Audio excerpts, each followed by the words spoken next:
ਸਤਨਾਮ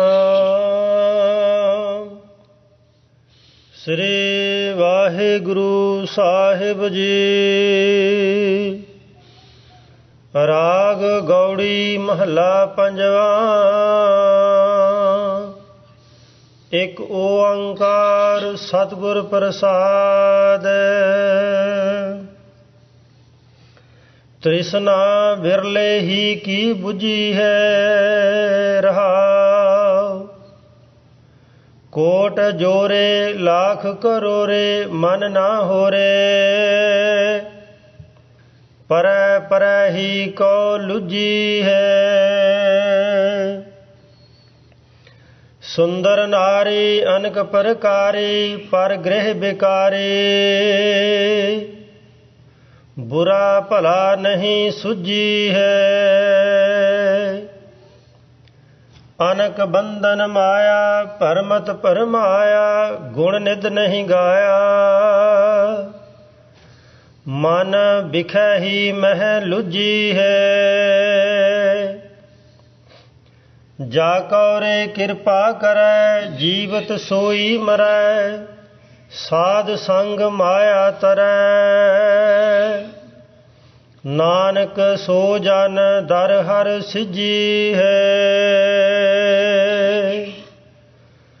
राग गौड़ी महला पंजवा। एक ओंकार सतगुर प्रसाद। तृष्णा बिरले ही की बुझी है रहाउ। ਵਾਹਿਗੁਰੂ ਜੀ ਕਾ ਖਾਲਸਾ ਵਾਹਿਗੁਰੂ ਜੀ ਕੀ ਫਤਿਹ। ਪਰਮ ਸਨਮਾਨਯੋਗ ਸਤਿਗੁਰੂ ਮਹਾਰਾਜ ਦੀ ਸਾਜੀ ਨਵਾਜੀ ਹੋਈ ਗੁਰੂ ਖਾਲਸਾ ਸਾਧ ਸੰਗਤ ਜੀਓ, ਸਤਿਗੁਰੂ ਨੇ ਅਪਾਰ ਬਖਸ਼ਿਸ਼ ਕੀਤੀ।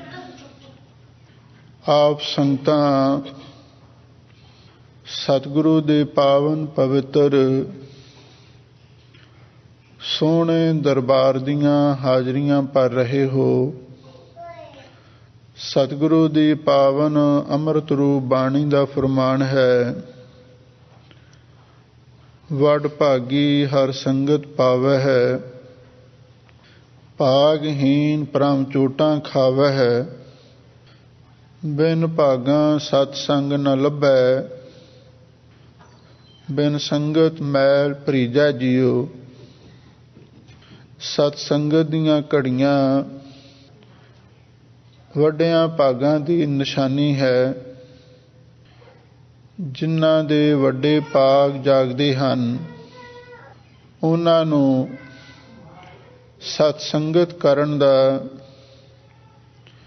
ਸਤਿਗੁਰੂ ਦੀ ਨਿੱਘੀ ਗੋਦ ਵਿੱਚ ਬੈਠਣ ਦਾ, ਸਤਿਗੁਰੂ ਦੀ ਪਾਵਨ ਬਾਣੀ ਸਰਵਣ ਕਰਨ ਦਾ, ਸਤਿਗੁਰੂ ਦੀ ਪਾਵਨ ਬਾਣੀ ਦੇ ਕੀਰਤਨ ਕਥਾ ਦੇ ਨਾਲ ਜੁੜਨ ਦਾ ਸੁਭਾਗ ਪ੍ਰਾਪਤ ਹੁੰਦਾ ਹੈ। ਸਤ ਸੰਗਤ ਵਿੱਚ ਆ ਕੇ ਸਾਨੂੰ ਇਸ ਗੱਲ ਦਾ ਪਤਾ ਲੱਗਦਾ ਹੈ ਕਿ ਸਾਡੇ ਇਸ ਜੀਵਨ ਦਾ ਅਸਲੀ ਮਨੋਰਥ ਕੀ ਹੈ। ਕਿਉਂਕਿ ਬਹੁਤੇ ਲੋਕ ਤਾਂ ਉਹ ਹਨ ਜਿਨ੍ਹਾਂ ਨੂੰ ਇਹ ਵੀ ਪਤਾ ਨਹੀਂ ਕਿ ਅਸੀਂ ਕਿਸ ਮੰਤਵ ਲਈ ਸੰਸਾਰ ਦੇ ਵਿੱਚ ਆਏ ਹਾਂ। ਬਹੁਤੇ ਲੋਕ ਤਾਂ ਇਹੀ ਸਮਝੀ ਬੈਠੇ ਹਨ, ਇਹ ਜ਼ਿੰਦਗੀ ਐਸ਼ੋ ਇਸ਼ਰਤ ਕਰਨ ਵਾਸਤੇ ਮਿਲੀ ਹੈ। ਇਹਦੇ ਵਿੱਚ ਖਾਓ ਪੀਓ ਮੌਜਾਂ ਮਾਣੋ। ਆਹ ਜਗ ਮਿੱਠਾ ਅਗਲਾ ਕਿਹਨੇ ਡਿੱਠਾ। ਕੋਈ ਦੂਸਰੀ ਸ਼੍ਰੇਣੀ ਦੇ ਲੋਕ ਹਨ ਔਰ ਉਹ ਇੱਥੇ ਆ ਕੇ ਉੱਚੀ ਵਿਦਿਆ ਨੂੰ ਪੜ੍ਹਨਾ, ਕਿਸੇ ਉੱਚੀ ਪਦਵੀ ਨੂੰ ਹਾਸਲ ਕਰਨਾ, ਇਹੀ ਆਪਣੇ ਜੀਵਨ ਦਾ ਮਨੋਰਥ ਸਮਝੀ ਬੈਠੇ ਹਨ। ਪਰ ਉਹਨਾਂ ਨੂੰ ਵੀ ਅਸਲੀ ਮਨੋਰਥ ਦਾ ਪਤਾ ਨਹੀਂ ਹੈ। ਜਿਹੜੇ ਗੁਰਸਿੱਖ ਮਾਈ ਭਾਈ ਸਤਸੰਗਤ ਵਿੱਚ ਆਉਂਦੇ ਹਨ, ਸਤਿਗੁਰੂ ਦੀ ਪਵਿੱਤਰ ਬਾਣੀ ਸਰਵਣ ਕਰਦੇ ਹਨ, ਉਹਨਾਂ ਨੂੰ ਇਸ ਗੱਲ ਦਾ ਪਤਾ ਲੱਗਦਾ ਹੈ ਕਿ ਇਹ ਮਨੁੱਖ ਕਿਸ ਲਈ ਸੰਸਾਰ ਦੇ ਵਿੱਚ ਆਇਆ ਹੈ। ਮਿਲ ਜਗਦੀਸ਼ ਮਿਲਣ ਕੀ ਬਰੀਆ, ਚਿਰੰਕਾਲ ਇਹ ਦੇਹ ਸੰਜਰੀਆ। ਇਸ ਮਨੁੱਖਾ ਜੀਵਨ ਦੇ ਅੰਦਰ ਅਸੀਂ ਉਸ ਪਰਮ ਪਿਤਾ ਪਰਮਾਤਮਾ ਨੂੰ ਮਿਲਣਾ ਹੈ। ਉਹਨੂੰ ਕਿਵੇਂ ਮਿਲਿਆ ਜਾਂਦਾ ਹੈ? ਗੁਰੂ ਦੀ ਸ਼ਰਨ, ਗੁਰੂ ਦੀ ਦੀਖਿਆ ਤੇ ਸਿੱਖਿਆ ਨੂੰ ਅਪਣਾ ਕੇ ਸੇਵਾ ਤੇ ਸਿਮਰਨ, ਵਾਹਿਗੁਰੂ ਦੀ ਭਗਤੀ ਕਰਦਿਆਂ ਹੋਇਆਂ ਉਸ ਪ੍ਰਭੂ ਦੇ ਨਾਲ ਮਿਲਾਪ ਹੁੰਦਾ ਹੈ। ਇਹ ਹੈ ਸਾਡੇ ਜੀਵਨ ਦੇ ਮਨੋਰਥ ਦਾ ਅਸਲੀ ਮੰਤਵ। ਭਈ ਪ੍ਰਾਪਤ ਮਾਨੁਖ ਦੇਹੁਰੀਆ, ਗੋਬਿੰਦ ਮਿਲਣ ਕੀ ਇਹ ਤੇਰੀ ਬਰੀਆ। ਅਵਰ ਕਾਜ ਤੇਰਾ ਕਿਤੈ ਨ ਕਾਮ, ਮਿਲ ਸਾਧ ਸੰਗਤ ਭਜ ਕੇਵਲ ਨਾਮ। ਧੰਨ ਗੁਰੂ ਅਰਜਨ ਦੇਵ ਮਹਾਰਾਜ ਸੱਚੇ ਪਾਤਸ਼ਾਹ ਗੌੜੀ ਰਾਗ ਦੇ ਅੰਦਰ ਸਾਨੂੰ ਪਾਵਨ ਪਵਿੱਤਰ ਉਪਦੇਸ਼ ਬਖਸ਼ਿਸ਼ ਕਰ ਰਹੇ ਹਨ। ਇੱਕ ਓੰਕਾਰ ਸਤਿਗੁਰ ਪ੍ਰਸਾਦ। ਆਰੰਭ ਦੇ ਵਿੱਚ ਮੰਗਲਾਚਰਨ ਲਿਖਿਆ ਹੈ। ਉਹ ਵਾਹਿਗੁਰੂ ਇੱਕ ਅਦਵੈਤ ਸਰੂਪ ਹੈ। ਓੰਕਾਰ ਸਾਰਿਆਂ ਦਾ ਪ੍ਰਕਾਸ਼ਕ, ਸਤ ਨਾਸ ਤੋਂ ਰਹਿਤ। ਗੁਰਪ੍ਰਸਾਦ ਉਹ ਗੁਰੂ ਦੀ ਕਿਰਪਾ ਨਾਲ ਮਿਲਦਾ ਹੈ। ਗੁਰੂ ਦੀ ਕਿਰਪਾ ਕਿਸ ਤਰ੍ਹਾਂ ਹੁੰਦੀ ਹੈ? ਗੁਰੂ ਦੀ ਕਿਰਪਾ ਹੁੰਦੀ ਹੈ ਗੁਰੂ ਦੀ ਆਗਿਆ ਮੰਨ ਕੇ, ਗੁਰੂ ਦਾ ਹੁਕਮ ਮੰਨ ਕੇ। ਗੁਰ ਕੈ ਗ੍ਰਹਿ ਸੇਵਕ ਜੋ ਰਹਿ, ਗੁਰ ਕੀ ਆਗਿਆ ਮਨ ਮੈਂ ਸਹੈ। ਧੰਨ ਗੁਰੂ ਨਾਨਕ ਦੇਵ ਮਹਾਰਾਜ ਦੇ ਬਚਨ ਹਨ। ਹੁਕਮ ਮੰਨਿਆ ਹੋਵੇ ਪ੍ਰਵਾਨ, ਤਾਂ ਖਸਮੈ ਕਾ ਮਹਿਲ ਪਾਏ ਸੀ। ਹੁਕਮ ਮੰਨ ਕੇ ਹੀ ਪ੍ਰਵਾਨ ਹੋਇਆ ਜਾਂਦਾ ਹੈ। ਇਸ ਲਈ ਗੁਰੂ ਦਾ ਹੁਕਮ ਮੰਨ ਕੇ ਗੁਰੂ ਦੀ ਕਿਰਪਾ ਹੁੰਦੀ ਹੈ। ਗੁਰੂ ਦੀ ਕਿਰਪਾ ਦੁਆਰਾ ਹੀ ਵਾਹਿਗੁਰੂ ਦੇ ਨਾਲ ਮਿਲਾਪ ਹੁੰਦਾ ਹੈ। ਹੁਣ ਧੰਨ ਗੁਰੂ ਅਰਜਨ ਦੇਵ ਮਹਾਰਾਜ ਸੱਚੇ ਪਾਤਸ਼ਾਹ ਜਿਹੜੇ ਲੋਕ ਆਪਣੇ ਜੀਵਨ ਦੇ ਮਨੋਰਥ ਨੂੰ ਭੁੱਲ ਕੇ ਗਲਤ ਪਾਸੇ ਤੁਰੇ ਹੋਏ ਹਨ, ਉਹਨਾਂ ਲੋਕਾਂ ਦੀ ਹਾਲਤ ਬਿਆਨ ਕਰ ਰਹੇ ਹਨ। ਆਪ ਸੰਗਤਾਂ ਪ੍ਰੇਮ ਦੇ ਨਾਲ ਸ਼ਬਦ ਦੀ ਵਿਚਾਰ ਸੁਣੋ ਤੇ ਇੱਕ ਵਾਰੀ ਪਿਆਰ ਦੇ ਨਾਲ ਆਖੋ, ਸਤਿਨਾਮ ਸ੍ਰੀ ਵਾਹਿਗੁਰੂ ਸਾਹਿਬ ਜੀਓ। ਰਾਗ ਗੌੜੀ ਮਹੱਲਾ ਪੰਜਵਾਂ। ਇੱਕ ਓੰਕਾਰ ਸਤਿਗੁਰ ਪ੍ਰਸਾਦ। ਤ੍ਰਿਸ਼ਨਾ ਬਿਰਲੇ ਹੀ ਕੀ ਬੁਝੀ ਹੈ ਰਹਾਉ। ਇਹ ਸ਼ਬਦ ਦੀ ਸਿਧਾਂਤ ਰੂਪ ਪੰਕਤੀ ਹੈ। ਸਾਹਿਬ ਸਤਿਗੁਰੂ ਸੱਚੇ ਪਾਤਸ਼ਾਹ ਨੇ ਇਸ ਨੂੰ ਸ਼ਬਦ ਦੇ ਆਰੰਭ ਦੇ ਵਿੱਚ ਹੀ ਲਿਖਿਆ ਹੈ। ਇਹਦੇ ਵਿੱਚ ਸਾਹਿਬ ਸਤਿਗੁਰੂ ਸੱਚੇ ਪਾਤਸ਼ਾਹ ਨੇ ਉਸ ਮਨੁੱਖ ਦੀ ਹਾਲਤ ਬਿਆਨ ਕੀਤੀ ਹੈ ਜਿਸ ਨੇ ਆਪਣੇ ਜੀਵਨ ਦੇ ਮਨੋਰਥ ਨੂੰ ਸਮਝਣ ਦੀ ਕੋਸ਼ਿਸ਼ ਕੀਤੀ ਹੈ ਤੇ ਦੂਸਰੇ ਪਾਸੇ ਜਿਨ੍ਹਾਂ ਨੇ ਜੀਵਨ ਦੇ ਮਨੋਰਥ ਨੂੰ ਹਾਲੇ ਤੱਕ ਸਮਝਿਆ ਹੀ ਨਹੀਂ ਹੈ, ਫਿਰ ਉਹਨਾਂ ਦਾ ਮਨ ਮਾਇਆ ਦੇ ਪਿੱਛੇ ਦੌੜ ਰਿਹਾ ਹੈ। ਮਾਇਆ ਦਾ ਰਸਤਾ ਐਸਾ ਹਵਾਈ ਮਾਰਗ ਹੈ ਜਿਹਦੀ ਮੰਜ਼ਿਲ ਕੋਈ ਨਹੀਂ ਹੈ, ਕਿਉਂਕਿ ਜ਼ਮੀਨੀ ਰਸਤੇ ਦੀ ਮੰਜ਼ਿਲ ਤਾਂ ਆ ਜਾਂਦੀ ਹੈ, ਪਰ ਜਿਹੜਾ ਹਵਾਈ ਰਸਤਾ ਹੈ ਉਹਦੀ ਮੰਜ਼ਿਲ ਆਉਂਦੀ ਹੀ ਨਹੀਂ। ਆਦਮੀ ਜਿੰਨਾ ਮਰਜ਼ੀ ਹਵਾ ਦੇ ਵਿੱਚ ਉੱਡੀ ਜਾਵੇ, ਪਰ ਆਖਰ ਧਰਤੀ ਤੇ ਹੀ ਹੇਠਾਂ ਉਤਰਨਾ ਪੈਂਦਾ ਹੈ। ਤ੍ਰਿਸ਼ਨਾ ਦਾ ਮਾਰਗ ਹਵਾਈ ਮਾਰਗ ਹੈ ਅਤੇ ਇਹਦੇ ਵਿੱਚ ਕਦੇ ਕਿਸੇ ਨੂੰ ਤ੍ਰਿਪਤੀ ਜਾਂ ਸ਼ਾਂਤੀ ਨਹੀਂ ਮਿਲ ਸਕਦੀ। ਇਸੇ ਲਈ ਸਾਹਿਬ ਸਤਿਗੁਰੂ ਸੱਚੇ ਪਾਤਸ਼ਾਹ ਫਰਮਾਉਂਦੇ ਨੇ, ਤ੍ਰਿਸ਼ਨਾ ਬਿਰਲੇ ਹੀ ਕੀ ਬੁੱਝੀ ਹੈ। ਹੇ ਭਾਈ, ਇਹ ਜਿਹੜੀ ਤ੍ਰਿਸ਼ਨਾ ਦੀ ਅੱਗ ਹੈ ਸਭ ਨੂੰ ਲੱਗੀ ਹੋਈ ਹੈ, ਪਰ ਕਿਸੇ ਵਿਰਲੇ ਦੀ ਹੀ ਇਹ ਅੱਗ ਬੁਝੀ ਹੈ। ਕਿਉਂਕਿ ਸਤਿਗੁਰੂ ਮਹਾਰਾਜ ਨੇ ਬਾਣੀ ਦੇ ਅੰਦਰ ਇਸ ਤ੍ਰਿਸ਼ਨਾ ਨੂੰ ਅੱਗ ਦੇ ਨਾਲ ਤਸ਼ਬੀਹ ਦਿੱਤੀ ਹੈ। ਸਹਿਸ ਖਟੇ ਲੱਖ ਕੋ ਉਠ ਧਾਵੈ, ਤ੍ਰਿਪਤ ਨ ਆਵੈ ਮਾਇਆ ਪਾਛੈ ਪਾਵੈ। ਅਨਕ ਭੋਗ ਵਿਖਿਆ ਕੇ ਕਰੈ, ਨ ਤ੍ਰਿਪਤਾਵੈ ਖਪ ਖਪ ਮਰੈ। ਵਿਖਿਆ ਮੈਂ ਕਿਨਹੀ ਤ੍ਰਿਪਤ ਨ ਪਾਈ, ਜਿਉ ਪਾਵਕ ਈਂਧਨ ਨਹੀਂ ਧਰਾਪੈ, ਬਿਨ ਹਰ ਕਹਾਂ ਅਗਾਈ। ਤੁਸੀਂ ਅੱਗ ਦੇ ਵਿੱਚ ਜਿੰਨਾ ਮਰਜ਼ੀ ਈਂਧਣ ਪਾਈ ਜਾਓ, ਉਹ ਕਦੇ ਰੱਜਦੀ ਨਹੀਂ। ਇਸੇ ਤਰ੍ਹਾਂ ਮਨੁੱਖ ਆਪਣੀ ਤ੍ਰਿਸ਼ਨਾ ਨੂੰ ਬੁਝਾਉਣ ਦੀ ਖਾਤਰ ਪਦਾਰਥਾਂ ਦਾ ਈਂਧਣ ਪਾ ਰਿਹਾ ਹੈ, ਪਰ ਇਹਦੇ ਨਾਲ ਇਹ ਅੱਗ ਬੁਝਦੀ ਨਹੀਂ, ਬਲਕਿ ਹੋਰ ਭੜਕਦੀ ਹੈ। ਅੱਗ ਕਿਵੇਂ ਬੁਝਦੀ ਹੈ? ਅੱਗ ਬੁਝਦੀ ਹੈ ਜੇ ਉਸ ਉੱਤੇ ਪਾਣੀ ਪਾ ਦਈਏ। ਪਾਣੀ ਹੈ ਪਰਮੇਸ਼ਰ ਦਾ ਨਾਮ, ਉਹ ਅਸੀਂ ਜਪਦੇ ਨਹੀਂ। ਆਤਸ਼ ਦੁਨੀਆ ਖੁਨਕ ਨਾਮ ਖੁਦਾਇਆ।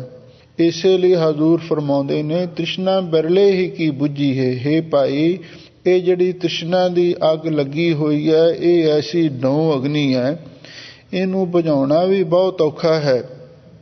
ਕਿਸੇ ਵਿਰਲੇ ਦੀ ਹੀ ਇਹ ਤ੍ਰਿਸ਼ਨਾ ਦੀ ਅੱਗ ਬੁਝੀ ਹੈ, ਭਾਵ ਸ਼ਾਂਤ ਹੋਈ ਹੈ। ਕੋਟ ਜੋਰੇ ਲੱਖ ਕਰੋਰੇ, ਮਨ ਨਾ ਹੋਰੇ, ਪਰੈ ਪਰੈ ਹੀ ਕੋ ਲੁਜੀ ਹੈ। ਰਹਾਉ ਵਿਸਰਾਮ ਦੇ ਕੇ ਸਾਹਿਬ ਸਤਿਗੁਰੂ ਸੱਚੇ ਪਾਤਸ਼ਾਹ ਹੁਣ ਤ੍ਰਿਸ਼ਨਾ ਦੇ ਬਾਰੇ ਅੱਗੇ ਵਿਆਖਿਆ ਕਰਦੇ ਹਨ। ਕੋਟ ਜੋਰੇ ਲੱਖ ਕਰੋਰੇ, ਕਹਿੰਦੇ ਵੇਖ ਲਓ, ਪਹਿਲਾਂ ਤੇ ਮਨੁੱਖ ਦੇ ਮਨ ਦੇ ਵਿੱਚ ਕੋਈ $1000 ਦੀ ਭੁੱਖ ਹੁੰਦੀ ਹੈ, ਫਿਰ ਕਹਿੰਦਾ ਹੁਣ ਲੱਖ ਮਿਲ ਜਾਣ, ਲੱਖ ਤੋਂ ਅੱਗੇ ਕਰੋੜਾਂ ਦੀ ਗੱਲ ਚਲੀ ਜਾਂਦੀ ਹੈ। ਗਿਣਤੀ ਕਿਹੜਾ ਮੁੱਕਦੀ ਹੈ? ਕੋਟ ਜੋਰੇ ਲੱਖ ਕਰੋੜੇ, ਪਹਿਲਾਂ ਲੱਖਾਂ ਤੇ ਫਿਰ ਕਰੋੜ ਤੇ ਫਿਰ ਕਈ ਹੋਰ ਕਰੋੜ ਇਕੱਠੇ ਕਰ ਲੈਂਦਾ ਹੈ, ਮਨ ਨਾ ਹੋਰੇ। ਪਰ ਹਜ਼ੂਰ ਕਹਿੰਦੇ ਇਹ ਜਿਹੜਾ ਮਨੁੱਖ ਹੈ, ਇਹ ਆਪਣੇ ਮਨ ਨੂੰ ਤ੍ਰਿਸ਼ਨਾ ਵੱਲੋਂ ਮੋੜ ਨਹੀਂ ਸਕਦਾ। ਅੱਗੇ ਤੋਂ ਅੱਗੇ ਤ੍ਰਿਸ਼ਨਾ ਵਧੀ ਹੀ ਵਧੀ ਤੁਰੀ ਜਾਂਦੀ ਹੈ। ਇਸੇ ਲਈ ਕਿਸੇ ਮਹਾਂਪੁਰਖ ਨੇ ਇਹ ਗੱਲ ਆਖੀ ਹੈ, ਤ੍ਰਿਸ਼ਨਾ ਸਮੁੰਦਰ ਵਾਂਗ ਹੈ। ਸਮੁੰਦਰ ਵਿੱਚ ਇੱਕ ਬੜਵਾ ਨਾਲ ਅਗਨੀ ਹੈ। ਜਿੰਨਾ ਵੀ ਸਮੁੰਦਰ ਦਾ ਪਾਣੀ ਹੈ, ਉਹਨੂੰ ਉਹ ਸਾੜ ਕੇ ਭਸਮ ਕਰੀ ਜਾਂਦੀ ਹੈ। ਸਮੁੰਦਰ ਦੇ ਵਿੱਚ 999 ਨਦੀਆਂ ਪੈਂਦੀਆਂ ਹਨ, ਪਰ ਉਹਨਾਂ ਦਾ ਸਾਰਾ ਪਾਣੀ ਬੜਵਾ ਨਾਲ ਅਗਨੀ ਸਾੜ ਦਿੰਦੀ ਹੈ, ਤੇ ਕੁਛ ਥੋੜ੍ਹੀ ਮਾਤਰਾ ਦੇ ਵਿੱਚ ਹੀ ਪਾਣੀ ਸਮੁੰਦਰ ਦੇ ਵਿੱਚ ਰਹਿੰਦਾ ਹੈ। ਇਸੇ ਤਰ੍ਹਾਂ ਮਨੁੱਖ ਦਾ ਹਿਰਦਾ ਸਮੁੰਦਰ ਵਾਂਗ ਹੈ, ਔਰ ਇਹਦੇ ਅੰਦਰ ਤ੍ਰਿਸ਼ਨਾ ਦੀ ਬੜਵਾ ਨਾਲ ਅਗਨੀ ਬਲ ਰਹੀ ਹੈ। ਤੇ ਜਿੰਨੇ ਵੀ ਪਦਾਰਥ ਸਾਨੂੰ ਮਿਲਦੇ ਨੇ, ਇਹ ਨਦੀਆਂ ਵਾਂਗੂ ਨੇ, ਪਰ ਜਿੰਨੀਆਂ ਵੀ ਨਦੀਆਂ ਦਾ ਪਾਣੀ ਸਮੁੰਦਰ ਵਿੱਚ ਪੈਂਦਾ ਹੈ, ਬੜਵਾ ਨਾਲ ਅਗਨੀ ਉਹਨਾਂ ਨੂੰ ਭਸਮ ਕਰ ਦਿੰਦੀ ਹੈ, ਅਤੇ ਕਦੇ ਵੀ ਸਮੁੰਦਰ ਭਰਦਾ ਨਹੀਂ ਹੈ। ਹਜ਼ੂਰ ਕਹਿੰਦੇ ਨੇ, ਇਸੇ ਤਰ੍ਹਾਂ ਕੋਟ ਜੋਰੇ ਲੱਖ ਕਰੋੜੇ, ਇਹ ਮਨੁੱਖ ਪਹਿਲਾਂ 1000 ਫਿਰ ਲੱਖ ਫਿਰ ਕਰੋੜ ਪਈ ਕਈ ਕਰੋੜਾਂ ਰੁਪਏ ਜੋੜਦਾ ਹੈ, ਮਨ ਨਾ ਹੋ ਰਹੇ, ਪਰ ਉਹ ਆਪਣੇ ਮਨ ਨੂੰ ਪਿੱਛੇ ਵੱਲ ਨਹੀਂ ਮੋੜ ਸਕਦਾ। ਕੋਈ ਇਹ ਨਹੀਂ ਕਹਿ ਸਕਦਾ ਵੀ ਹੁਣ ਮੈਨੂੰ ਮਾਇਆ ਦੀ ਹੋਰ ਲੋੜ ਨਹੀਂ ਹੈ। ਪਰੈ ਪਰੈ ਹੀ ਕੋ ਲੁੱਜੀ ਹੈ। ਹੇ ਭਾਈ, ਪਰੇ ਤੋਂ ਪਰੇ ਹੋਰ ਇਹ ਜਿਹੜਾ ਮਨੁੱਖ ਦਾ ਮਨ ਹੈ, ਮਾਇਆ ਦੇ ਲਈ ਲੁੱਜੀ ਹੈ ਦਾ ਅਰਥ ਹੈ ਝਗੜਾ ਕਰਦਾ ਰਹਿੰਦਾ ਹੈ। ਸੁੰਦਰ ਨਾਰੀ ਅਨਕ ਪ੍ਰਕਾਰੀ, ਪਰ ਗ੍ਰਹਿ ਬਿਕਾਰੀ, ਬੁਰਾ ਭਲਾ ਨਹੀਂ ਸੁਝੀ ਹੈ। ਸਾਹਿਬ ਸਤਿਗੁਰੂ ਸੱਚੇ ਪਾਤਸ਼ਾਹ ਫਰਮਾਉਂਦੇ ਨੇ, ਭਾਈ ਇੱਕ ਪਾਸੇ ਮਾਇਆ ਦੀ ਭੱਜ ਦੌੜ ਹੈ, ਤੇ ਦੂਸਰੇ ਪਾਸੇ ਇਸ ਮਨੁੱਖ ਦੀ ਐਸ਼ੋ ਇਸ਼ਰਤ ਦੀ ਵੀ ਦੌੜ ਲੱਗੀ ਹੋਈ ਹੈ। ਸੁੰਦਰ ਨਾਰੀ, ਭਾਵੇਂ ਆਪਣੇ ਘਰ ਦੇ ਵਿੱਚ ਸੁੰਦਰ ਨਾਰੀ ਇਸਤਰੀ ਹੋਵੇ ਵੀ, ਅਨਕ ਪ੍ਰਕਾਰੀ, ਪਰ ਫਿਰ ਵੀ ਜਿਹੜੀਆਂ ਅਨੇਕਾਂ ਪ੍ਰਕਾਰ ਦੀਆਂ ਹੋਰ ਪਰਾਈਆਂ ਇਸਤਰੀਆਂ ਨੇ, ਉਹਨਾਂ ਵੱਲ ਆਦਮੀ ਦੌੜਿਆ ਫਿਰਦਾ ਹੈ। ਪਰ ਗ੍ਰਹਿ ਬਿਕਾਰੀ, ਪਰਾਏ ਘਰਾਂ ਦੇ ਵਿੱਚ ਜਾ ਜਾ ਕੇ ਵਿਕਾਰ ਤੇ ਵਿਵਚਾਰ ਕਰਦਾ ਹੈ, ਬੁਰਾ ਭਲਾ ਨਹੀਂ ਸੁੱਝੀ ਹੈ। ਹਜ਼ੂਰ ਕਹਿੰਦੇ, ਹੈ ਭਾਈ, ਇਹ ਮਨੁੱਖ ਆਪਣੇ ਨਫੇ ਨੁਕਸਾਨ ਨੂੰ ਵੀ ਨਹੀਂ ਸਮਝ ਰਿਹਾ। ਆਪਣੇ ਘਰ ਦੇ ਵਿੱਚ ਜਿਹੜੀ ਵਿਆਹੁਤਾ ਇਸਤਰੀ ਹੁੰਦੀ ਹੈ, ਉਹਦੇ ਨਾਲ ਪ੍ਰੇਮ ਕਰਨਾ ਔਰ ਇਹ ਵਿਹਿਤ ਮੰਨਿਆ ਜਾਂਦਾ ਹੈ। ਆਪਣੇ ਘਰ ਵਾਲੇ ਨੂੰ ਛੱਡ ਕੇ ਹੋਰ ਪਰਾਏ ਘਰਾਂ ਦੇ ਵਿੱਚ ਜਾਣਾ, ਇਸ ਨੂੰ ਪਾਪ ਗਿਣਿਆ ਜਾਂਦਾ ਹੈ। ਪਰ ਜਿਹੜਾ ਮਨੁੱਖ ਗਲਤ ਪਾਸੇ ਤੁਰ ਪੈਂਦਾ ਹੈ, ਉਹਨੂੰ ਆਪਣੇ ਭਲੇ ਬੁਰੇ ਦਾ ਵੀ, ਪੁੰਨ ਪਾਪ ਦਾ ਵੀ, ਨਫੇ ਨੁਕਸਾਨ ਦਾ ਵੀ ਪਤਾ ਨਹੀਂ ਲੱਗਦਾ। ਕਲਗੀਧਰ ਪਾਤਸ਼ਾਹ ਨੇ ਇੱਕ ਬੜੀ ਸੁੰਦਰ ਸਿੱਖਿਆ ਸਾਨੂੰ ਬਖਸ਼ੀ ਹੈ। ਸੁਧ ਜਬ ਤੇ ਹਮ ਤਰੀ ਬਚਨ ਗੁਰ ਦਏ ਹਮਾਰੇ, ਪੂਤ ਹੈ ਪ੍रण ਤੋहे प्राण जब लग कट थारे, निज नारी के साथ नेहो तुम नित बढ़इयो हो पर नारी की सेज भूल सुपने हो ना जइयो। ਇਹ ਕਲਗੀਧਰ ਪਾਤਸ਼ਾਹ ਦੀ ਸਿੱਖਿਆ ਹੈ ਵੀ ਆਪਣੀ ਪਤਨੀ ਨਾਲ ਹੀ ਹਰ ਮਨੁੱਖ ਨੂੰ ਪ੍ਰੇਮ ਕਰਨਾ ਚਾਹੀਦਾ ਹੈ, ਤੇ ਪਰਾਈ ਇਸਤਰੀ ਦੀ ਸੀਜਾ ਤੇ ਸੁਪਨੇ ਦੇ ਵਿੱਚ ਵੀ ਜਾਣਾ, ਭਾਵ ਉਹਦੇ ਲਈ ਸੋਚਣਾ ਵੀ ਸਾਡੇ ਲਈ ਗੁਨਾਹ ਹੈ। ਇਹ ਐਸੀ ਉੱਤਮ ਸਿੱਖਿਆ ਸਤਿਗੁਰੂ ਨੇ ਸਾਨੂੰ ਬਖਸ਼ੀ ਹੈ। ਪਰ ਜਿਹੜਾ ਤ੍ਰਿਸ਼ਨਾਲੂ ਮਨੁੱਖ ਹੈ, ਨਾ ਤਾਂ ਮਾਇਆ ਦੇ ਨਾਲ ਹੀ ਰਚਦਾ ਹੈ ਤੇ ਨਾ ਹੀ ਉਹ ਵਿਸ਼ੇ ਵਿਕਾਰਾਂ ਦੇ ਸੁੱਖ ਭੋਗ ਕੇ ਉਹਦੇ ਮਨ ਨੂੰ ਤ੍ਰਿਪਤੀ ਮਿਲਦੀ ਹੈ, ਬਲਕਿ ਸਤਿਗੁਰੂ ਮਹਾਰਾਜ ਨੇ ਇਸੇ ਲਈ ਲਿਖਿਆ ਹੈ, ਜੇ ਲੱਖ ਇਸਤਰੀਆਂ ਭੋਗ ਕਰੈ ਨਵਖੰਡ ਰਾਜ ਕਮਾਹੇ। ਜੇ ਹੁਣ ਆਦਮੀ ਇੱਕ ਨਹੀਂ ਲੱਖਾਂ ਇਸਤਰੀਆਂ ਦੇ ਨਾਲ ਵੀ ਵਿਸ਼ਿਆਂ ਦੇ ਸੁੱਖ ਮਾਣ ਲਵੇ, ਤਾਂ ਕਿਹੜਾ ਮਨ ਨੂੰ ਰੱਜ ਆਉਂਦਾ, ਤਾਂ ਕਿਹੜਾ ਮਨ ਨੂੰ ਸ਼ਾਂਤੀ ਮਿਲ ਜਾਂਦੀ ਹੈ। ਇਸੇ ਲਈ ਇਹ ਗਲਤ ਰਸਤਾ ਹੈ। ਇਹਦੇ ਨਾਲ ਸਾਡਾ ਜੀਵਨ ਵੀ ਕਲੰਕੀ ਹੋ ਜਾਂਦਾ ਹੈ ਤੇ ਇਹਦੇ ਨਾਲ ਸਮਾਜ ਦੇ ਵਿੱਚ ਵੀ ਸਾਡੀ ਬਦਨਾਮੀ ਹੁੰਦੀ ਹੈ। ਇਹਦੇ ਨਾਲ ਅਸੀਂ ਦਰਗਾਹ ਦੇ ਵਿੱਚ ਵੀ ਸਜ਼ਾ ਦੇ ਹੱਕਦਾਰ ਹੋ ਜਾਂਦੇ ਹਾਂ। ਇਸੇ ਲਈ ਸਾਨੂੰ ਮਾੜੇ ਪਾਸਿਆਂ ਤੋਂ ਪਰਹੇਜ਼ ਕਰਨਾ ਚਾਹੀਦਾ ਹੈ। ਅਨਕ ਬੰਧਨ ਮਾਇਆ ਭਰਮਤ ਪਰਮਾਇਆ, ਗੁਣ ਨਿਦ ਨਹੀਂ ਗਾਇਆ, ਮਨ ਬਿਖੈ ਹੀ ਮਹਿ ਲੁੱਜੀ ਹੈ। ਸਾਹਿਬ ਸਤਿਗੁਰੂ ਸੱਚੇ ਪਾਤਸ਼ਾਹ ਫਰਮਾਉਂਦੇ ਨੇ, ਅਨਕ ਬੰਧਨ ਮਾਇਆ, ਇਸ ਮਾਇਆ ਦੇ ਅਨੇਕਾਂ ਹੀ ਬੰਧਨ ਇਸ ਮਨੁੱਖ ਨੂੰ ਪਏ ਰਹਿੰਦੇ ਨੇ। ਮਾਇਆ ਦੇ ਮੁੱਖ ਦੋ ਰੂਪ ਨੇ, ਜੜ ਤੇ ਚੇਤਨ, ਜਿਨ੍ਹਾਂ ਦੇ ਬਾਰੇ ਪਿੱਛੇ ਸਤਿਗੁਰੂ ਵਿਚਾਰ ਕਰੇ ਆਏ ਹਨ। ਇਸ ਮਾਇਆ ਦੇ ਜੜ ਚੇਤਨ ਮਾਇਆ ਦੇ ਅਨੇਕਾਂ ਪ੍ਰਕਾਰ ਦੇ ਬੰਧਨ ਮਨੁੱਖ ਨੂੰ ਪਏ ਹੋਏ ਨੇ। ਭਰਮਤ ਭਰਮਾਇਆ, ਇਹ ਮਾਇਆ ਦੀ ਤ੍ਰਿਸ਼ਨਾ ਦਾ ਭਰਮਾਇਆ ਹੋਇਆ ਭਰਮਦਾ ਫਿਰਦਾ ਹੈ। ਕਦੇ ਜੜ ਮਾਇਆ ਪਿੱਛੇ, ਕਿਧਰੇ ਚੇਤਨ ਮਾਇਆ ਪਿੱਛੇ ਦੌੜਿਆ ਫਿਰਦਾ ਹੈ। ਗੁਣ ਨਿਧ ਨਹੀਂ ਗਾਇਆ, ਇਸ ਨੇ ਉਸ ਗੁਣਾਂ ਦੇ ਨਿਧ ਖਜ਼ਾਨੇ ਅਕਾਲ ਪੁਰਖ ਵਾਹਿਗੁਰੂ ਦੇ ਗੁਣਾਂ ਨੂੰ ਨਹੀਂ ਗਾਇਆ, ਕਿਉਂਕਿ ਇਹਦੇ ਨਾਲ ਸਾਡੇ ਜੀਵਨ ਦੀ ਸਫਲਤਾ ਹੋਣੀ ਸੀ, ਇਹਦੇ ਨਾਲ ਜੀਵਨ ਦਾ ਮਨੋਰਥ ਸਿੱਧ ਹੋਣਾ ਸੀ, ਪਰ ਅਸੀਂ ਉਹ ਕੰਮ ਕੀਤਾ ਹੀ ਨਹੀਂ। ਬੁਰੇ ਕਾਮ ਕੋ ਊਠ ਖਲੋਇਆ, ਨਾਮ ਕੀ ਬੇਲਾ ਪੈ ਪੈ ਸੋਇਆ ਸਾਡੀ ਹਾਲਤ ਬਣੀ ਹੈ। ਚੰਗਿਆਈ ਆਲਕ ਕਰੇ, ਬੁਰਿਆਈ ਹੋਏ ਸ਼ੇਰ। ਚੰਗੇ ਕੰਮ ਲਈ ਅਸੀਂ ਆਲਸ ਕਰਦੇ ਹਾਂ, ਮਾੜੇ ਕੰਮ ਲਈ ਅਸੀਂ ਸ਼ੇਰ ਬਣ ਜਾਂਦੇ ਹਾਂ। ਹਜ਼ੂਰ ਕਹਿੰਦੇ ਨੇ, ਗੁਣ ਨਿਧ ਨਹੀਂ ਗਾਇਆ, ਉਸ ਗੁਣਾਂ ਦੇ ਖਜ਼ਾਨੇ ਪਰਮਾਤਮਾ ਦੇ ਗੁਣਾਂ ਨੂੰ ਗਾਇਆ ਹੀ ਨਹੀਂ। ਮਨ ਵਿਖਿਆ ਹੀ ਮਹਿ ਲੁੱਜੀ ਹੈ। ਇਹ ਜਿਹੜਾ ਸਾਡਾ ਮਨ ਹੈ, ਵਿਖਿਆ ਦਾ ਅਰਥ ਹੈ ਜੜ ਚੇਤਨ ਮਾਇਆ। ਮਾਇਆ ਦੇ ਦੋ ਰੂਪ ਨੇ ਤੇ ਬਾਕੀ ਉਹਦੀਆਂ ਅੱਗੇ ਅਨੇਕਾਂ ਹੀ ਵੰਨਗੀਆਂ ਨੇ। ਮਾਇਆ ਵਿਆਪਤ ਬਹੁ ਪ੍ਰਕਾਰੀ। ਇਹ ਜਿਹੜਾ ਸਾਡਾ ਮਨ ਹੈ ਨਾ, ਮਾਇਆ ਦੇ ਜੜ ਚੇਤਨ ਰੂਪ ਦੇ ਵਿੱਚ ਹੀ ਲੁੱਜੀ ਹੈ। ਹਮੇਸ਼ਾ ਲਈ ਲੁੱਝਦਾ ਰਹਿੰਦਾ ਹੈ, ਝਗੜਦਾ ਰਹਿੰਦਾ ਹੈ, ਸ਼ੋਰ ਮਚਾਉਂਦਾ ਰਹਿੰਦਾ ਹੈ। ਜਾ ਕਉਰੇ ਕਿਰਪਾ ਕਰੈ, ਜੀਵਤ ਸੋਈ ਮਰੈ, ਸਾਧ ਸੰਗ ਮਾਇਆ ਤਰੈ, ਨਾਨਕ ਸੋ ਜਨ ਦਰ ਹਰ ਸਿੱਜੀ ਹੈ। ਤੇ ਫਿਰ ਮਹਾਰਾਜ ਇਸ ਜੀਵ ਦਾ ਕਿਸੇ ਤਰ੍ਹਾਂ ਭਲਾ ਵੀ ਹੋ ਸਕਦਾ ਹੈ। ਤਾਂ ਸਾਹਿਬ ਸਤਿਗੁਰੂ ਸੱਚੇ ਪਾਤਸ਼ਾਹ ਕਹਿੰਦੇ, ਭਾਈ ਹਾਂ ਜਾ ਕਉਰੇ ਕਿਰਪਾ ਕਰੈ, ਜਿਨ੍ਹਾਂ ਉਤੇ ਮੇਰਾ ਵਾਹਿਗੁਰੂ ਕਿਰਪਾ ਕਰ ਦਿੰਦਾ ਹੈ। ਰੇ ਹੈ ਭਾਈ, ਜਿਨ੍ਹਾਂ ਤੇ ਮੇਰਾ ਵਾਹਿਗੁਰੂ ਕਿਰਪਾ ਕਰ ਦਿੰਦਾ ਹੈ।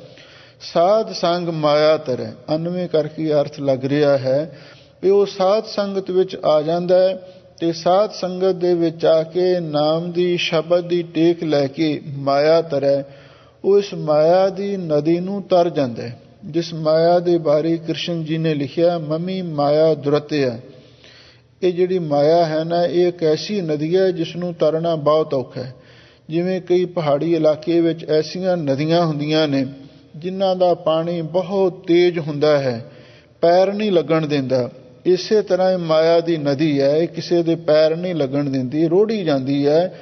ਪਰ ਹਜ਼ੂਰ ਕਹਿੰਦੇ ਜਿਸ ਉੱਤੇ ਮੇਰਾ ਵਾਹਿਗੁਰੂ ਕਿਰਪਾ ਕਰਦਾ ਹੈ, ਉਹ ਸਾਧ ਸੰਗਤ ਵਿੱਚ ਆ ਜਾਂਦਾ, ਨਾਮ ਬਾਣੀ ਦੀ ਟੇਕ ਲੈ ਕੇ ਉਹ ਇਸ ਮਾਇਆ ਦੀ ਨਦੀ ਤੋਂ ਤਰ ਜਾਂਦਾ ਹੈ। ਜੀਵਤ ਸੋਈ ਮਰੈ, ਤੇ ਫਿਰ ਉਹੀ ਭਾਈ ਜੀਵਤ ਜਿਉਂਦੇ ਜੀ ਮਰ ਜਾਂਦਾ ਹੈ। ਜਿਉਂਦੇ ਜੀ ਕਿਵੇਂ ਮਰ ਜਾਂਦਾ ਹੈ? ਜਿਉਂਦੇ ਜੀ ਮਰਨ ਤੋਂ ਮੁਰਾਦ ਹੈ ਉਹ ਜਿਉਂਦੇ ਜੀ ਆਪਣੇ ਸਰੀਰ ਦਾ, ਪਰਿਵਾਰ ਦਾ, ਸੰਸਾਰ ਦਾ ਮੋਹ ਛੱਡ ਦਿੰਦੇ, ਅਥਵਾ ਮਾਇਆ ਨੂੰ ਮਨੋਂ ਵਿਸਾਰ ਦਿੰਦੇ। ਇਹੀ ਮਰਨ ਦੀ ਨਿਸ਼ਾਨੀ ਹੈ। ਜੀਵਤ ਸੋਈ ਮਰੈ, ਇਸ ਢੰਗ ਦੇ ਨਾਲ ਉਹ ਜੀਵਤ ਭਾਵ ਤੋਂ ਮਰ ਜਾਂਦਾ ਹੈ। ਨਾਨਕ ਸੋ ਜਨ ਦਰ ਹਰਿ ਸਿੱਜੀ ਹੈ। ਧੰਨ ਗੁਰੂ ਅਰਜਨ ਦੇਵ ਮਹਾਰਾਜ ਸੱਚੇ ਪਾਤਸ਼ਾਹ ਫਰਮਾਉਂਦੇ ਨੇ, ਹੇ ਭਾਈ, ਉਹ ਜਨ ਮਹਾਂਪੁਰਖ ਗੁਰਮੁਖ ਵਿਅਕਤੀ ਦਰ ਹਰਿ ਸਿੱਜੀ ਹੈ, ਵਾਹਿਗੁਰੂ ਦੇ ਦਰ ਦੇ ਵਿੱਚ ਸਿੱਜ ਜਾਂਦਾ ਹੈ। ਭਾਵ ਉਹ ਵਾਹਿਗੁਰੂ ਦੀ ਦਰਗਾਹ ਵਿੱਚ ਪੁੱਗ ਜਾਂਦਾ ਹੈ, ਉਹ ਵਾਹਿਗੁਰੂ ਦੀ ਦਰਗਾਹ ਦੇ ਵਿੱਚ ਪ੍ਰਵਾਨ ਹੋ ਜਾਂਦਾ ਹੈ। ਗੌੜੀ ਮਹੱਲਾ ਪੰਜਵਾਂ। ਸਭ ਹੂ ਕੋ ਰਸ ਹਰਿ ਹੋ ਰਹਾ।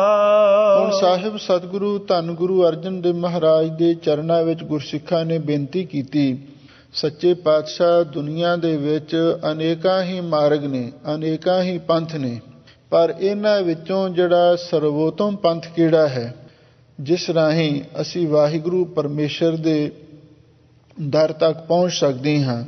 ਤਾਂ ਸਾਹਿਬ ਸਤਿਗੁਰੂ ਸੱਚੇ ਪਾਤਸ਼ਾਹ ਕਹਿੰਦੇ ਨੇ, ਰਸਤੇ ਭਾਵੇਂ ਅਨੇਕਾਂ ਨੇ, ਸਭੋਂ ਕੋ ਰਸ ਹਰਿ ਹੋ, ਪਰ ਸਾਰਿਆਂ ਦਾ ਰਸ ਇੱਕ ਸੁਆਦ ਉਹ ਵਾਹਿਗੁਰੂ ਪਰਮੇਸ਼ਰ ਹੀ ਹੈ।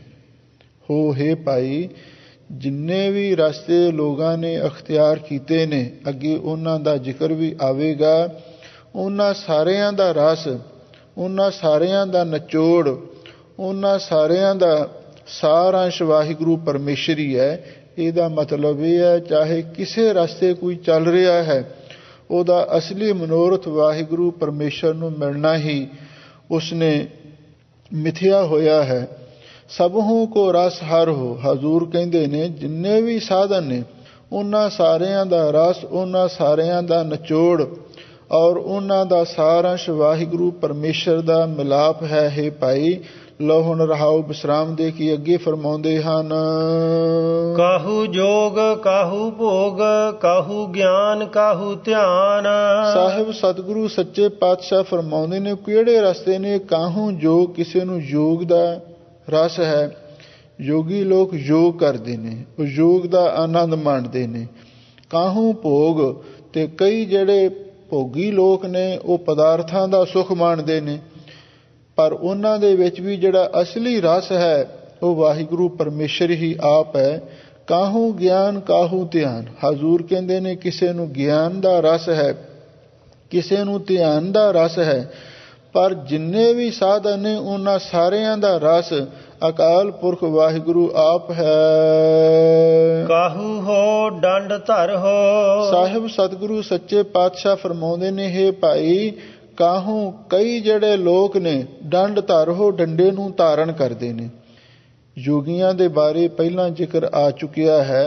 ਇੱਥੇ ਡੰਡ ਧਰ ਦਾ ਅਰਥ ਹੈ ਡੰਡੇ ਨੂੰ ਧਾਰਨ ਕਰਨ ਵਾਲੇ ਸੰਨਿਆਸੀ ਲੋਕ ਵੀ ਹਨ।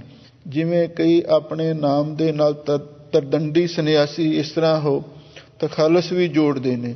ਕਾਹੂ ਹੋ ਡੰਡ ਧਰ ਹੋ। ਹਜ਼ੂਰ ਕਹਿੰਦੇ, ਹੇ ਭਾਈ, ਵੀ ਜਿਹੜੇ ਡੰਡੇ ਨੂੰ ਧਾਰਨ ਕਰਨ ਵਾਲੇ ਸੰਨਿਆਸੀ ਲੋਕ ਨੇ, ਉਹਨਾਂ ਵਿੱਚ ਸੰਨਿਆਸ ਦਾ ਰਸ ਵੀ ਉਹ ਵਾਹਿਗੁਰੂ ਪਰਮੇਸ਼ਰ ਆਪ ਹੋ ਰਿਹਾ ਹੈ।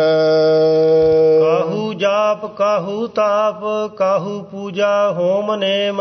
ਲੋ, ਕੋਈ ਕਿਸੇ ਜਪ ਕਰਨ ਦੇ ਵਿੱਚ ਲੱਗਿਆ ਹੋਇਆ ਹੈ ਤੇ ਕੋਈ ਕਿਸੇ ਤਪ ਕਰਨ ਦੇ ਵਿੱਚ ਲੱਗਿਆ ਹੋਇਆ ਹੈ। ਜਾਪੀਏ ਨੂੰ ਜਾਪ ਦੇ ਵਿੱਚੋਂ ਹੀ ਰਸ ਪ੍ਰਾਪਤ ਹੋ ਰਿਹਾ ਹੈ ਤੇ ਤਪੀਏ ਨੂੰ ਤਪ ਦੇ ਵਿੱਚੋਂ ਰਸ ਮਿਲ ਰਿਹਾ ਹੈ, ਪਰ ਇਹਨਾਂ ਸਾਰਿਆਂ ਦਾ ਰਸ ਵਾਹਿਗੁਰੂ ਪਰਮੇਸ਼ਰ ਆਪ ਹੈ। ਕਾਹੂ ਪੂਜਾ ਹੋਮ ਨੇਮ।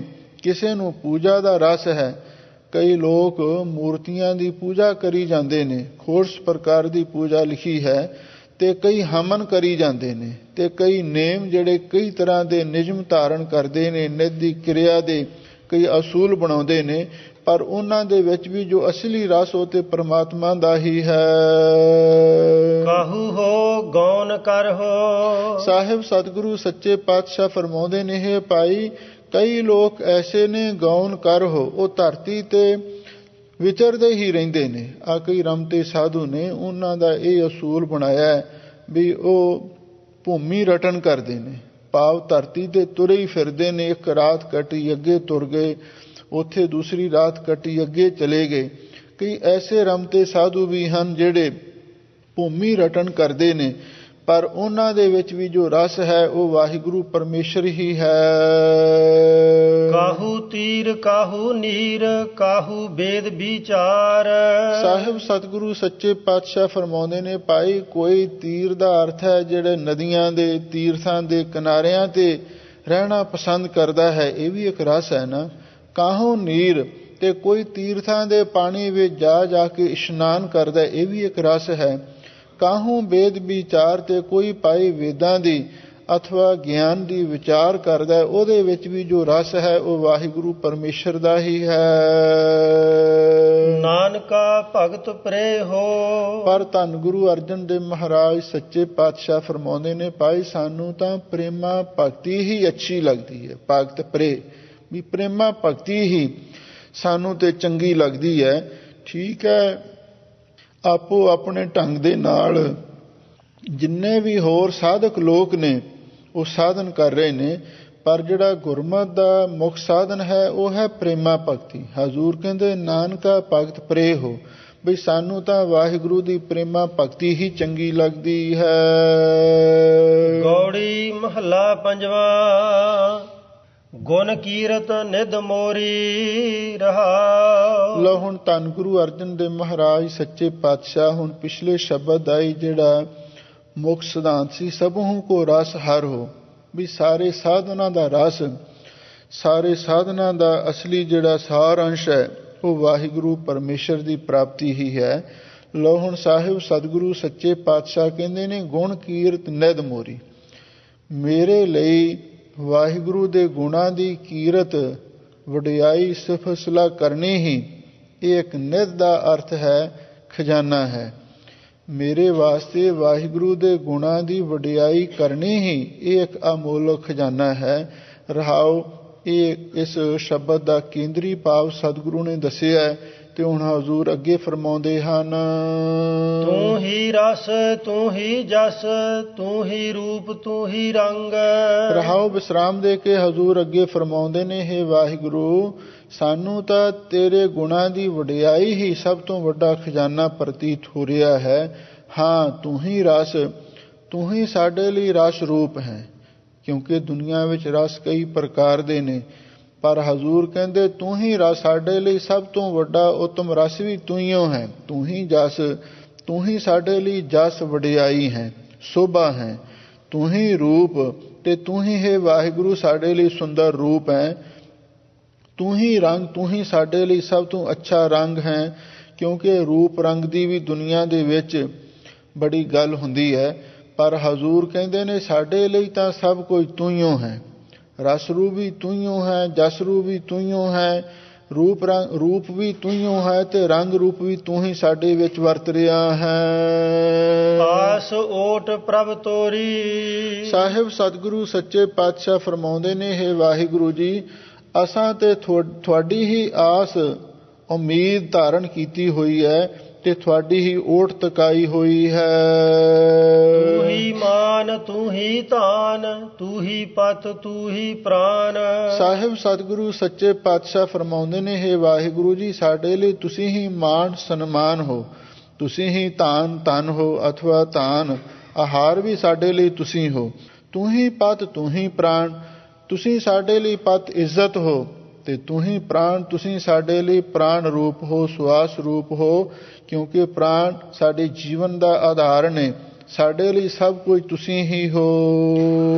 ਗੁਰ ਟੂਟੀ ਲੈ ਜੋਰੀ। ਸਾਹਿਬ ਸਤਿਗੁਰੂ ਸੱਚੇ ਪਾਤਸ਼ਾਹ ਫਰਮਾਉਂਦੇ ਨੇ, ਗੁਰ ਟੂਟੀ ਲੈ ਜੋਰੀ। ਗੁਰੂ ਨੇ ਕਿਰਪਾ ਕੀਤੀ ਹੈ, ਜਿਹੜੀ ਸਾਡੀ ਸੁਰਤ ਟੁੱਟੀ ਹੋਈ ਸੀ ਤੇ ਉਹਨੂੰ ਲੈ ਕੇ ਵਾਹਿਗੁਰੂ ਦੇ ਨਾਲ ਜੋੜ ਦਿੱਤਾ ਹੈ।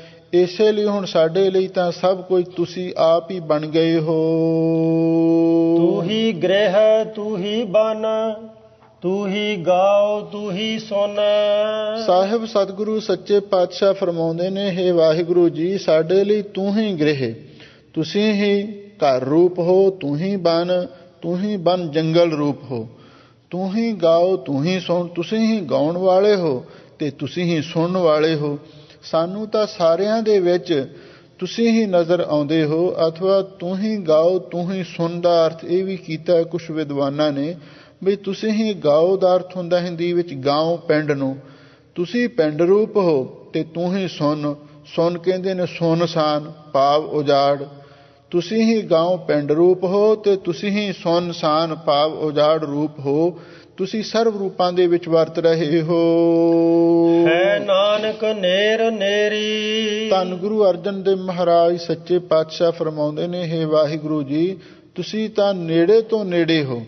ਜਿਵੇਂ ਭਗਤ ਰਵਿਦਾਸ ਜੀ ਨੇ ਲਿਖਿਆ ਹੈ, ਕਹਿ ਰਵਿਦਾਸ ਹਾਥ ਪੈ ਨੀਰੈ, ਸਹਜੇ ਹੋਏ ਸੋ ਹੋਈ।